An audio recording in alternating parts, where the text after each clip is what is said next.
Great to have you along for the ride. Thanks a lot for stopping by. Really glad to have this guy on. And the way that we met is going to be a very interesting story for you. It's Kevin Connolly. Of course, he's a great actor. He's also a producer. He's a director. He's a writer. He does it all, and just a great American. Kevin, first of all, really great to have you on the program. Thanks, man. Oh, thanks for having me. Obviously, I've been a Twitter fan of yours for a while, because anybody that fires the way you fire, I always know to check in on your Twitter when something's going down in the news world, politics and stuff. So, well, it's very interesting. But no, you're very welcome. First of all, you're from Patchogue, right? Yes, Patchogue, Long Island. I'm from Copac. Okay, I think that was how I knew. Probably, I knew I could ask you a couple questions. I'm like, this is a Long Island guy. He's got strong opinions, but I figured I could go to you for a straight answer, which is kind of how we met, which is kind of funny. Well, Copac is my hometown. I was born in Amityville, and I think the hospital's gone. I think that I was born, then they got rid of the hospital. But I was there recently. It's still a beautiful place. Long Island, New York is so nice. And you know what's going on in New York City is go ahead. New serial killer coming out of Long Island. New serial killer. Why is that what we're known for? Yeah, we're known for Massapequa. By the way, Massapequa has produced some really great comedians, some really great actors, and then Joey Buttafuoco and Amy Fisher. And now this new Long Island killer. So we'll try to stay away from the negative of it. But I do miss the heck out of some pizza from Long Island. So I'm glad that we're kindred spirits that way. You reached out to me one day on Twitter. I followed you. You followed me. Whatever happened, and you DM'd me. And the question was, how is Rudy Giuliani the same guy that we saw save New York and save America after 9/11? And they're saying all these horrible things. And that I happened to be interviewing him the next day. I'm very good friends with the mayor. And I asked him your question. I said, a really big name out of Hollywood. I'll let people know it was you now. Was just wondering, why is this happening? And it wasn't a political question. Your question was very innocent. Really, Joe, how's it the same guy? Fill my audience in on that if you don't mind. Well, yeah, like I said, I just had a gut instinct that I could just sort of ask you. And I believe if you even look at the message, I was sort of like, Joe, I'm going to ask you a question. Don't get mad at me. I'm just a guy, just a guy thinking out loud. But I said to you, like, is this really the same guy from 9/11? I mean, come on, you see the stuff on the news or whatever. Again, we don't want to talk too much about it. But, if you're just watching TV, it would be a fair question. Because he did so much during 9/11, and he was a guy that you really you looked forward to hearing on the news. He made you feel like it was going to be okay. And then years later, I'm like, Joe, you're telling me this is the same guy from 9/11? That was sort of my question to you.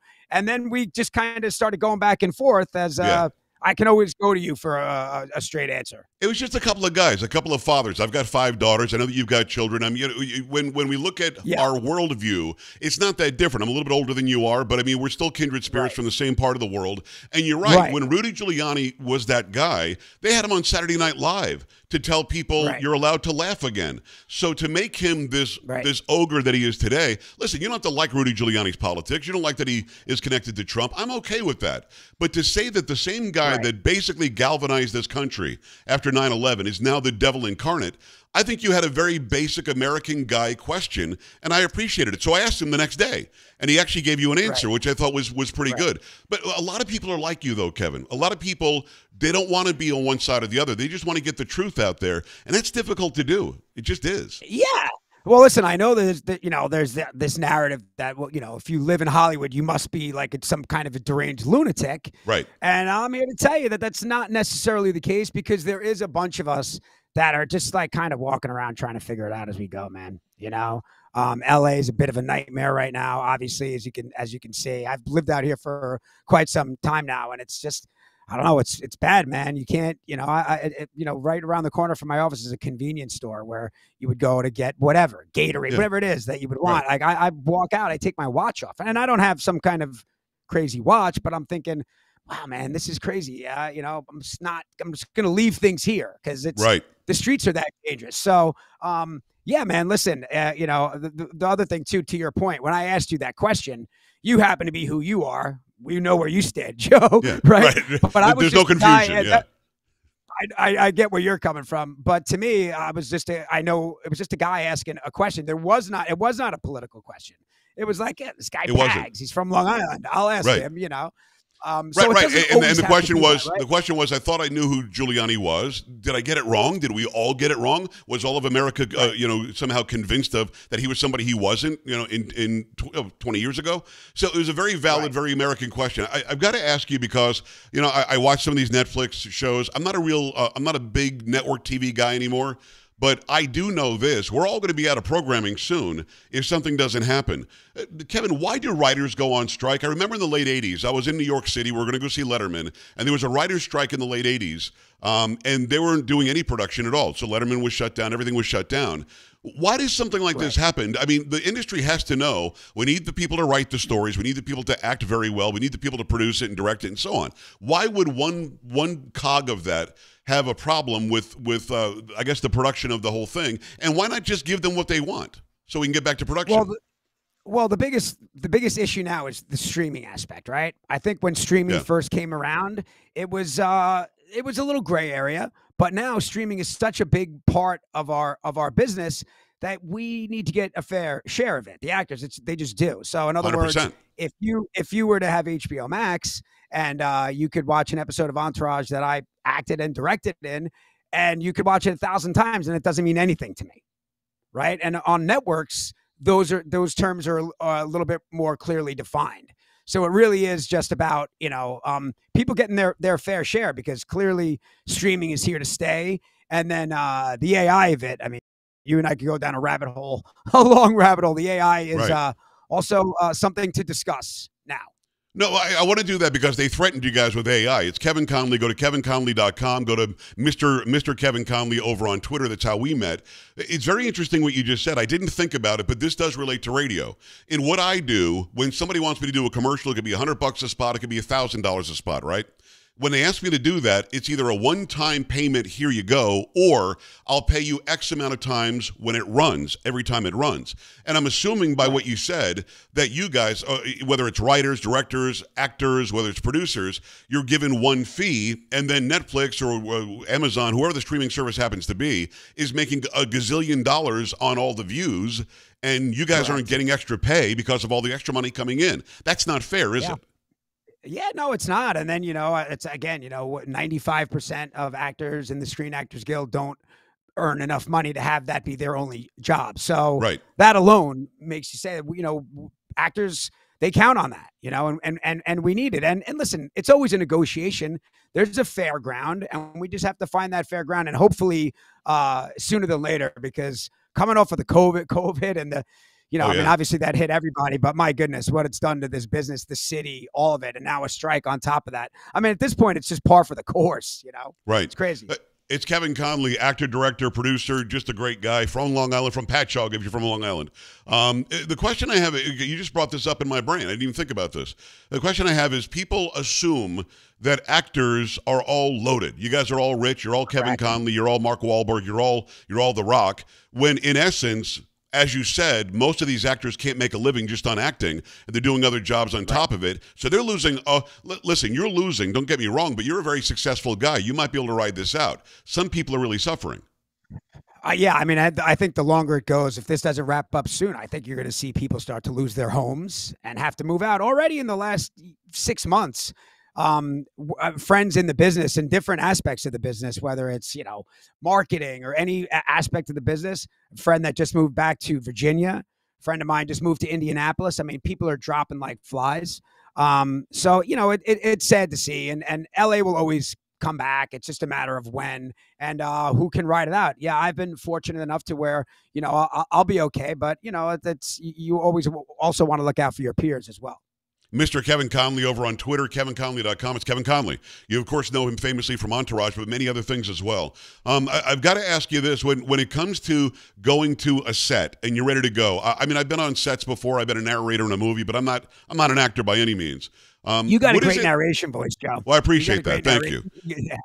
Well, when you get to the set, what do you do? When you get to the set, because you have relationships off of the set, away from the cameras, either good ones or bad ones. I'm not going to ask what's good and what's bad. But then when you get into the scene, you have to be somebody completely different and do something different. Right. And from what I know of you, you're similar to the character we all know, but you're not the same guy exactly. So how does that, is there a switch, Kevin? How do you do that? every set is different depending on what it is that you're working on. The best thing about Entourage was that it was just such a blast to be there. So it wasn't as intense. And I think the more fun we were having between takes, the more that translated on the screen. So Entourage was pretty lax, but some things are, and also it depends on what the scene is. Some days it's a sensitive scene. If somebody's crying or somebody has to hit a certain level of emotion, then you have to kind of dial in. And, by the way, read the room, Joe. You got to read the room. No, 100%. I couldn't agree more. I mean, in any business, you've got to read the room, but then you have to be somebody that you're not, which is so incredibly different for me. I can't think to myself, if I had to play the role of whatever guy in whatever movie, could I actually do that? And I think it would still come off as me. How much of you is in the characters that you play? Is it a lot? Well, is it a little? Not a lot. I mean, I think everyone is different. With Entourage, obviously because I've been kicking around Hollywood for so long, maybe there are similarities. But listen, it's I've been, Joe, I started acting in 1980. Stop it. That was my yeah. You were what, 5 or 6 years old? How is that possible? I was 6 years old. Yeah. Wow. I know, pretty wild. So I've been doing it for so long that I honestly don't. I guess it's just sort of like a muscle. If you were, by the way, I wish I was started playing golf when I was 6. But I mean, I've become so accustomed to be able to sort of, adjust to it when I get on set. But I've been just doing it for so long. I mean, that's pretty wild. A lot of hours on the Long Island Expressway on my way into Manhattan for auditions. So. The old LIE. Yeah. It's Kevin Connolly, KevinConnolly.com. Yeah. Go to Mr. Kevin Connolly over on Twitter. Go follow him there and go and watch everything he's ever done because he's an amazing actor. What's the difference between being the actor alone and being the actor and the producer? Does that mean that you're financially tied to it as well? Therefore, there's a different aspect of it? No, the producing aspect takes on a lot of different aspects. There's the producer that actually pays for it, right? Which is a big part of the battle, obviously. Yes. But then there's physically producing it and making a budget and figuring out where you're going to shoot. And there's just a lot of red tape. So it takes on a lot of different forms as a producer. I love directing as well. I've been doing it for so long that eventually you just develop other interests, right? So, you just find yourselves in these different parts of the business. So. Did you guys ever think that Entourage would be what it became? You go in the first season, the first episode. What did you think it was going to be? You could always have. In hindsight, it's 2020, but at the time it was just a pilot, right? So, no, I don't. Anybody that could say that they knew it was going to be what it actually became would be. I don't know. They would be lying. I mean, I think everybody felt good about it, but it's just a unique timing that it was just sort of lightning in a bottle. It would be interesting to see. I'm guessing there would probably be a different reaction today for obvious reasons. Yeah, right. But yeah, it was just the right time for it, So you probably couldn't get away with some of the things you got away with then. Well, it's funny, I'm not like a huge reboot guy in general, but the one thing that would be actually funny is to see these guys trying to navigate the new Hollywood, if you will. That's true. I mean, that alone would be worth a look. So, in watching the show, you guys appear to be having unbelievable amounts of fun. And I'm guessing some of that was actual, genuine. Now, you act so well, I couldn't really tell, I'll be honest with you. But it looked like it was absolute fun. Before we started today, you're like hung up with Kevin. You're like, yeah, he's like putting the ball right now. I have to go. I got to go talk to Joe. So you guys, I'm guessing, still very tight afterwards. Oh, yeah. I mean, listen, we're literally sitting there, and Kevin's like, dude, I hate to do this to you, but I'm looking at a long birdie putt right now, and everybody at the course is staring at me, so I'll have to call you back. But yeah, no, we're great friends. And listen, Joe, if I were ever fortunate enough to be on a show that had that kind of a run, I could win Oscars. There will never be a better experience on a set for an actor ever. It's impossible. It was a once in a lifetime opportunity. You could have an equally as good experience, but will always be different. That was just a unique thing, and it just happened so fast, So let's say it was that successful because of the acting. Let's just say, let's put that on the top shelf. The acting was amazing. That's why it was so good. But then let's go to the second tier. you guys let us in. You let us in on the day in the life of somebody many aspire to be and never will be. And you showed us, the cracks as well. It wasn't all shiny. It was rough sometimes. And holy crap, you have to do what? Why do I have to do that? Who are you? And the scheduling and the everything else. And then trying to find yourself while working that busy, crazy schedule. I mean, you showed us. It was like, psst, watch this. It was like inside baseball. Do you agree with me that that's why it worked? Yeah, and before Entourage, traditionally Hollywood shows didn't quote unquote do very well. Yes. But this was just a unique look behind the curtain that connected to people, and I think it's because the cast were just like regular guys, like we're all from New York, some different part of it. Right. We were all at a certain point in our career, and I always said we probably wouldn't have gotten that job on a network. Isn't that something? There's something a little rough about the cast. I don't know that they cast us on NBC at that point, So, but yeah, I have a question, Joe. Yeah, I have a question. I probably could look up the Twitter. Let's talk about UAPs, unidentified aerial phenomenon. What are you thinking? They're absolutely real. Well, when you've got a congressional commission that sits down and is asking people questions about whether they're real, and these people that work in high levels of government say, oh yeah, they're real, and we actually have the bodies. At that point, we're like, okay, you've hidden it from us long enough. Now the cat's out of the bag. I mean, without a doubt, they are real. And because I don't think that you would sit in front of a committee of the House of Representatives and lie about that. There's no reason to. But no, before that testimony, did you believe in them?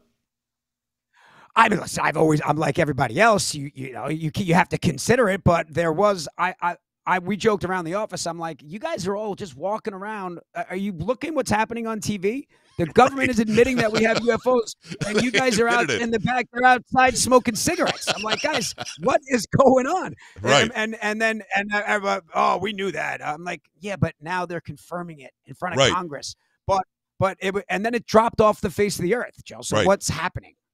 Well, what's happening is now what? Well, they're like, okay, somebody just admitted that we have the bodies of aliens somewhere, and now people are going to want to see the bodies of aliens, so we have to run some interference. Hey, look at Trump. Look at Trump screwing up again. Hey, we got to go get Trump. Hey, look at Hunter Biden's thing. Hey, look at the special counsel. We got all this diversion going on, and you're right, Kevin, from that day, we haven't heard one more word about it, and they don't want us to ask one more question about it, without a doubt. But they're real. They've proven it now.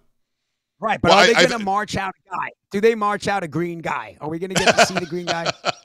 That's right. Because that's what it's going to take in this office. Until there's a green guy in the office, nobody's going to believe it, except me.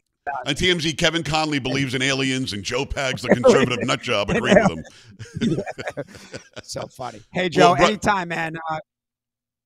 Brother, there's a little bit of a delay, and I appreciate you hanging with that. I'm so glad to make friends with you. Let's hang out again. We're in the same city. We definitely got to go grab something to eat, all right? All right, sounds good, Pags. Good luck. I'll talk to you soon. I appreciate you. We're back after this. Stay right here.